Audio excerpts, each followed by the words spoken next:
Tumsifu Yesu Kristo.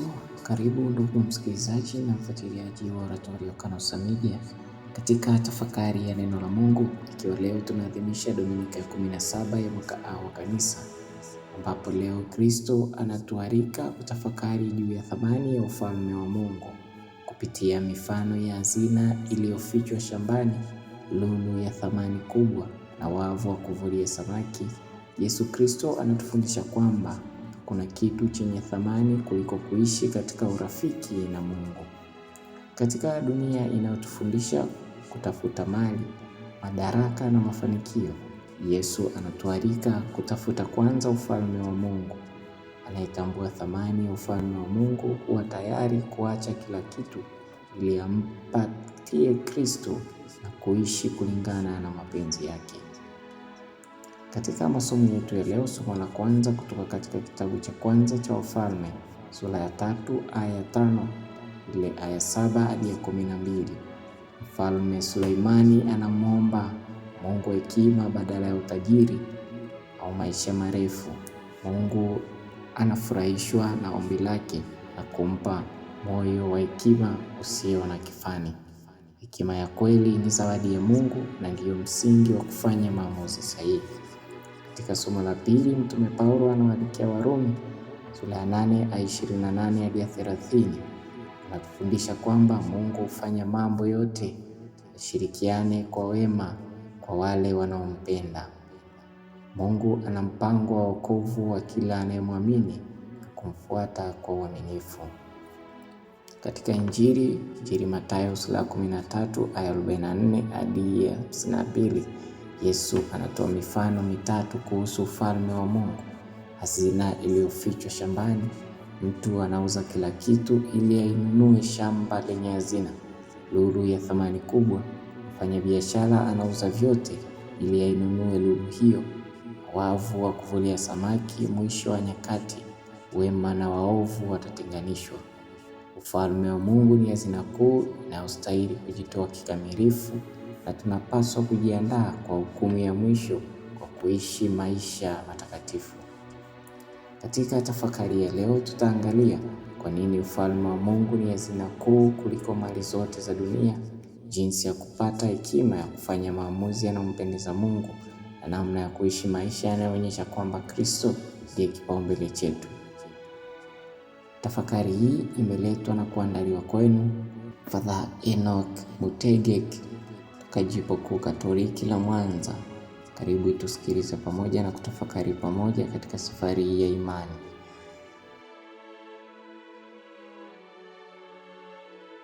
Kwa jina la Baba na la Mwana na la Roho Mtakatifu. Amina. Wapendwa katika Kristo, karibuni katika tafakari ya Dominika ya 17 ya mwaka A wa Kanisa. Katika liturujia ya neno ya leo, na endelea kukumbushwa na kuambiwa juu ya jambo lililo la thamani kubwa, na jambo ambalo tunabidi tulitafute na kulitunza ama kulipambania katika maisha yetu. Tunaletewa ujumbe kwamba ufalme wa Mungu ndiyo hazina ya thamani kuu ama lulu ya pekee inayozidi vitu vyote, inavyozidi vitu vyote vya thamani ambavyo tutaweza kuvihangaikia na kuvipambania katika maisha yetu.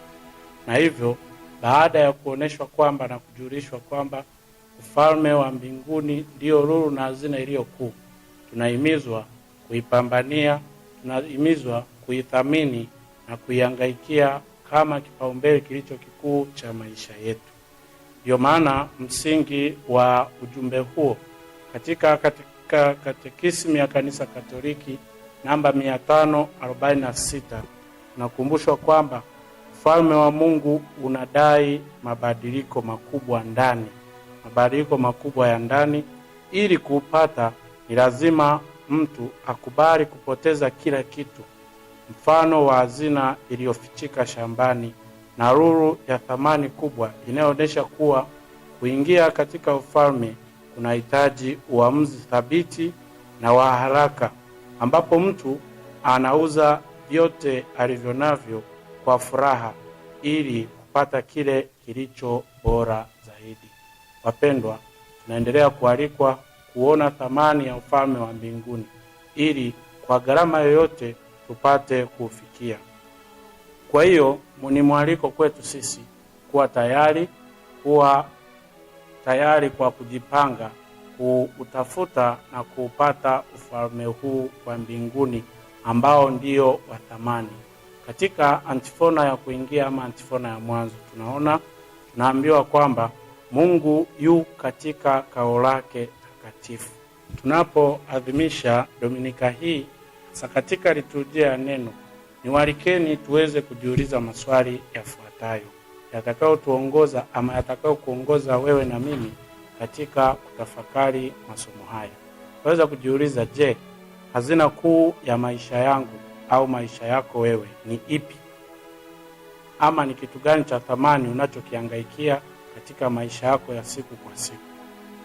Yaweza kuwa kwamba je, ni utajiri au madaraka ama sifa za wanadamu na pengine mahusiano ya wanadamu, kwamba ndiyo mahangaiko ya mtu na ndipo alipoona kwamba maisha yake yanapata kila kitu katika mambo hayo.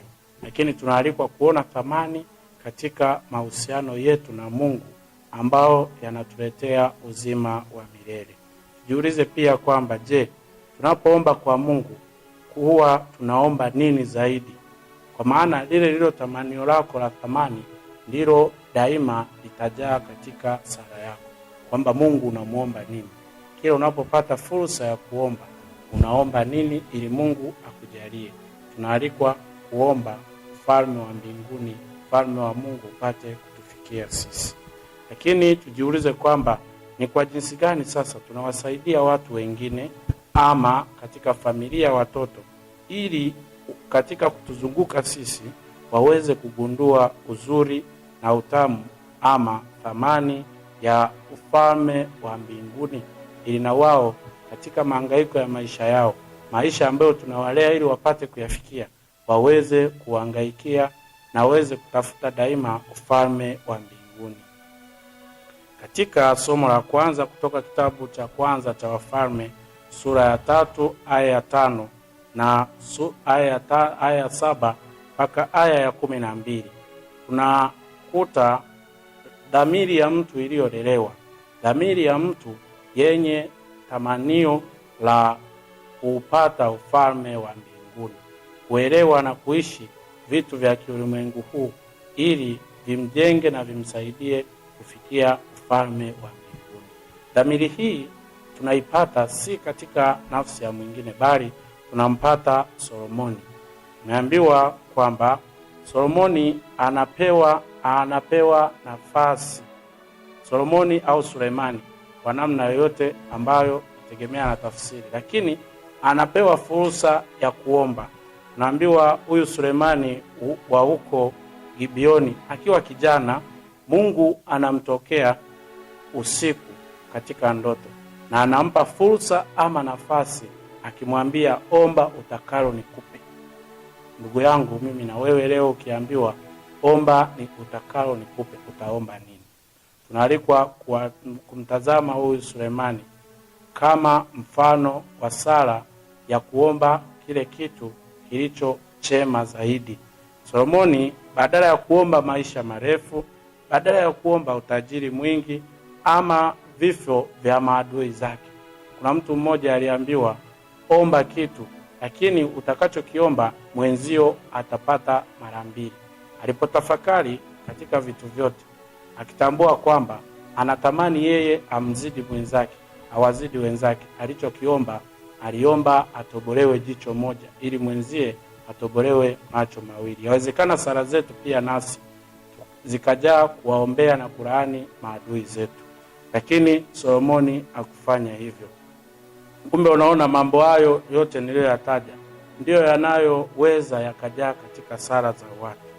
Unaona, Sulemani huyu anaomba moyo wa adili na moyo wa kusikia, yaani hekima, ili aweze kuamua kati ya mema na mabaya na kuwaongoza vema watu wa Mungu. Tunaalikwa kumwiga huyu Sulemani katika sala zetu. Tuombe tujazwe hekima na maadili zaidi ya kuweza kuchagua, ya kuweza kutambua ni lipi jema na baya, ili kufuata mema zaidi yanayotufikisha katika ufalme wa mbinguni. Na hapo kutumia hekima hiyo tuweze kuwaongoza watu wengine katika kuitambua na kuipata hekima hiyo ya kimungu, wapate kujaliwa kufikia ufalme wa mbinguni. Kwa hiyo Mungu anafurahishwa mno na ombi hili la unyenyekevu la Sulemani, na hivyo anamjibu kwa kusema kuwa kwa kuwa umeomba neno hili, tazama nimefanya kama ulivyosema, tangu sasa nimekupa moyo wa hekima na wa akili. Mwenyezi Mungu yuko tayari kutupa lile tumuombalo. Tujiandae katika sala zetu, tulenge maombi yetu, tutengeneze nia zetu njema ili kumpelekea maombi yetu apate kutujalia hayo. Katekisimu namba 2510 inatukumbusha kwamba hekima ni zawadi ya Roho Mtakatifu inayomwezesha mtu kuyatazama mambo ya dunia kwa jicho la Mungu. Inamuongoza muamini kutofautisha kati ya yaliyo ya kweli na ya kudumu na yale yanayopita, ili aweze kufanya maamuzi yanayompendeza Mungu. Tuombe hekima ya Mwenyezi Mungu tuongoze katika kuyaishi hayo. Ili linaturejesha katika antifona ya kuingia ama antifona ya mwanzo inayotangaza kuwa Mungu ndiye anayewapa watu wake nguvu na uweza. Vyote tunavipata kwa Mungu. Tusitegemee akili zetu, tusitegemee hekima zetu, bali tumuombe Mwenyezi Mungu atujalie hekima ya kuzidi kujiweka karibu naye. Tunapokabiliwa na njia panda za kimaisha, katika maisha mwanadamu anaweza akakumbana na njia panda mbalimbali, kukosa uweza kuamua ni lipi apate kufuata. Njia panda yaweza kuwa maamuzi magumu ya kifamilia, maamuzi magumu ya kikazi, lakini Sulemani anatufundisha kutoegemea akili zetu wenyewe. Hivyo tunapaswa kuomba hekima ya Mungu itujalie kuwa watakatifu na kutafuta utakatifu kwanza katika ufalme wa Mungu na haki yake, na mambo mengine yote tukitumaini kwamba tutazidishiwa. Upo wimbo maarufu unaotukumbusha kwamba tutafute kwanza ufalme wa Mungu na mengine yote tutazidishiwa. Tuombe hilo, tuombe kila nyenzo, hasa hekima ya Mwenyezi Mungu itusaidie kutafuta na kupata ufalme wa Mungu ili tuweze kuzidishiwa mengine. Bwana wetu Yesu Kristo katika somo la Injili anatuletea mifano mbalimbali inayotuelekeza zaidi katika kuelewa ufalme wa Mungu ni jambo gani. Akimalizia hotuba yake leo katika kuelezea ufalme wa Mungu au ufalme wa mbinguni ni kitu gani, hasa leo tunaposoma sehemu ya hotuba yake ambayo inapatikana katika Injili ya Mtakatifu Mathayo sura ya 13 aya 44 mpaka aya ya 52. Tunaona anatuletea mifano mitatu. Mfano wa kwanza ni mfano wa hazina iliyofichika shambani. Mtu huyo anayeiona anaificha tena, na kwa furaha alionayo anaenda na kuuza vyote alivyonavyo ili anunue lile shamba. Na sisi baada ya kutambua kwamba upo ufalme wa Mungu, upo ufalme wa Mungu wenye thamani na wenye kila tunalohitaji, tunaalikwa kuuza, kuachana, kujibandua na vitu vyote vinavyotutenga na ufalme huu ili tuweze kuipata hazina hii au tuweze kupata thamani ya jambo hili tuliloligundua na kulitambua. Lakini mfano wa pili ni mfano wa lulu ya thamani. Mfanyabiashara wa lulu anapoipata lulu moja ya thamani kuu, anaenda na kuuza vyote alivyonavyo ili ainunue. Na sisi ufalme wa Mungu tuuone hasa zaidi katika thamani hii ya lulu. Tuachane na vitu vyote, tuache vitu vyote vinavyoweza kutukwamisha kuipata lulu hii, tuipambanie tuweze kujaliwa kuifikia. Jambo na mfano mwingine anaotumia Bwana wetu Yesu Kristo ni mfano wa juya au wavu. Wavu huu au juya hili linatupwa baharini, unakusanya samaki wa kila namna, na unapojaa wavuvi waliuvuta pwani, wakachagua walio wema, wakayaweka katika vyombo, na wale samaki wabaya wakawatupa nje. Hapa Bwana wetu Yesu Kristo anataka kudokeza uwepo wa kanisa, uwepo wa maisha hapa duniani. Maisha tunayojaliwa, kanisa tulilobatizwa na tulilomo tunaendelea kutulea, ni kama juya au wavu uliotupwa hapa ulimwenguni. Umetukusanya katika uvumilivu, kama tulivyodokezwa kwenye Dominika ya 16 kwamba ni sawa na magugu na ngano. Hivyo na sisi juya hili au wavu huu umetuvuta sote. Tutambue kwamba katika juya hili twaweza kubaki wote. Duniani hapa katika maisha twaweza kubaki wote. Lakini siku ya mwisho, kama wavuvi hao walivyotenga samaki wema na wengine waliokuwa wabaya, wakawatunza na wengine wakatupwa, nasi tuishi tukijiandaa kwa ajili ya siku ya mwisho, kwamba jinsi tunavyosafiri katika juya hili, jinsi tunavyosafiri katika wavu huu, ipo siku na upo wakati tutaweza kutengwa.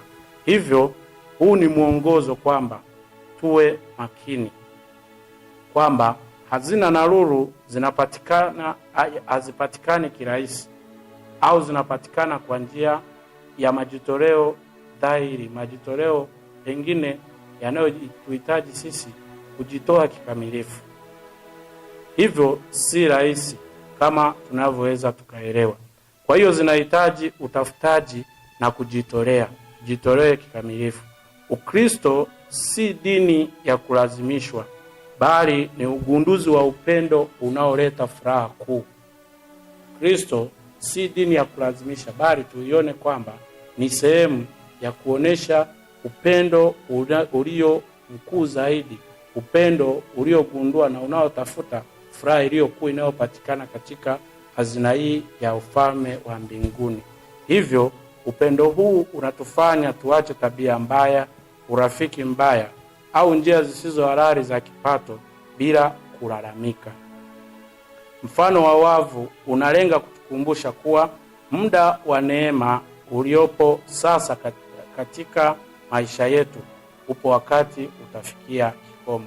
Hivyo tutumie neema za Mwenyezi Mungu na hekima yake wakati huu tulio nao, kujitenga na uovu, ili siku ya hukumu tupatikane tukiwa samaki wema kwa ajili ya uzima wa milele.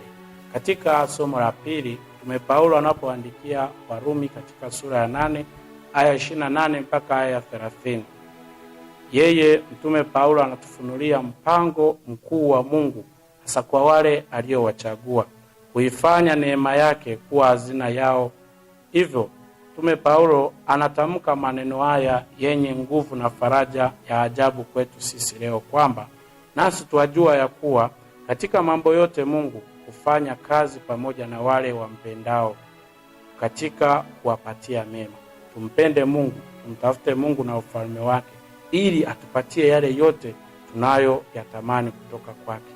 Mtume Paulo anaeleza kuwa wale ambao Mungu aliwajua tangu asili, aliwachagua tangu asili wafananishwe na mfano wa mwana wake, na wale aliowachagua aliwaita, na wale aliowaita aliwahesabia haki, na wale waliohesabiwa haki aliwatukuza. Sisi tumealikwa, tumeitwa na Mungu, tumependwa na Mungu, ametuumba, ametujalia kila jambo tulilo nalo. Tutumie vyote, vipaji, hekima, hata karama mbalimbali kutafuta ufalme wa Mungu, ili naye aweze kututukuza katika maisha yetu, ama pale tutakapopata fursa ya kuelekea katika ufalme wa mbinguni. Katekisimu ya Kanisa Katoliki namba 313 inatupa mtazamo aliokuwa nao Mtakatifu Tomaso au Mtakatifu Thomas More, kama tunavyoweza kumfahamu, kwamba yeye kabla ya kifo chake alisema hivi: hakuna kinachoweza kutokea isipokuwa kile ambacho Mungu anakitaka, na lolote analolitaka hata liwe gumu kiasi gani ndilo lililo bora zaidi kwetu. Naona mambo yote Mungu anayoyataka kwetu yanatendeka. tuyaone yaliyo bora, tuone ni uchaguzi bora Mwenyezi Mungu aliyotujalia sisi kama watoto wake. Hivyo ujumbe huu unatupa amani kubwa ya ndani na kutupa sababu ya kuyapenda na kuyashika maagizo ya Mwenyezi Mungu. Ndio maana katika wimbo wa katikati tumeona mzaburi akitukumbusha kwamba sheria yako naipenda mno ajabu. Tunaipenda sheria ya Mwenyezi Mungu. Hata kama wakati mwingine tunaweza katika kuishi tukapitia magumu, lakini tunatambua kwamba kwa kuishika sheria hiyo ndipo tunajaliwa ufalme wa mbinguni. Tunapochagua ufalme wa Mungu kwa kuishika sheria ya Bwana kama hazina yetu, tunaweza kukutana na magumu ama kupoteza marafiki ama kupitia vipindi vya upungufu. Lakini Mtume Paulo anatukumbusha na kutuhakikishia kuwa hakuna kinachoharibika chini ya ulinzi wa Mungu. Hata mambo mabaya na magumu tunayopitia, Mungu anayafinyanga na kuyatengeneza na kuyabadilisha kuwa njia ya kututakasa na kututukuza. Mateso yetu tuyaone ni sehemu ya kutafuta utukufu wa Mwenyezi Mungu. Sisi tutambue kwamba tu mikononi mwa Mwenyezi Mungu au mfinyanzi aliyetutengeneza, na yeye ni mwaminifu anayejua thamani yetu. Kumbe tusichoke kumwomba Mungu, kama katika shangilio tulivyokumbushwa kwamba Baba Bwana wetu Yesu Kristo, uyatie nuru macho ya mioyo yetu ili tujue tumaini la mwito wake jinsi ilivyo. Daima tuombe kufumbuliwa macho yetu, tuone thamani, tuone nuru hii iliyo katika ufalme wa Mungu, ili tuipambanie, tuitafute siku zote za maisha yetu. Pia tuombe pamoja na kanisa kama linavyotuombea katika sala ya mwanzo ama kolekta ya Dominika 17 ya mwaka A wa kanisa. Sala hiyo inayosema kwamba Mungu, wewe ndiwe ngao yao wote wanaokukimbilia, na pasipo wewe hapana kilicho thabiti wala kitakatifu. Tuzidishie rehema yako, ili kwa mamlaka na maongozi yako tupate kuzitumia mali za muda huu kwa namna inayowezesha kuambatana na zile zinazodumu milele. Kwa njia ya Bwana wetu Yesu Kristo mwanao, anaishi na kutawala nawe katika umoja wa Roho Mtakatifu, Mungu milele na milele. Awabariki Mungu Mwenyezi, Baba na Mwana na Roho Mtakatifu.